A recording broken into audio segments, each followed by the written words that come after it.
पद्धत होती. शबरीने विचारलं, बाबा ही पशूंची दावण कशासाठी, हे दारूचे माठ कशासाठी?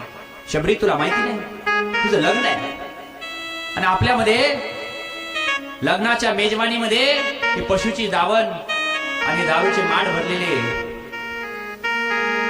हे दिल्याशिवाय लोक कोणी येत नाही. सोयरेधारी आपले तृप्त होत नाही.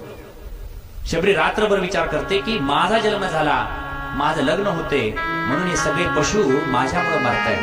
ते रात्रभर विचार करते, तळमळ करते आणि त्याच रात्री शबरी ते घर सोडून निघून जाते दूर. शबर राजाने तपास केला भिल्लांच्या सोबत. त्याने विचार केला की आता काय शबरी आपल्याला मिळत नाही. त्याने तपास बंद केला.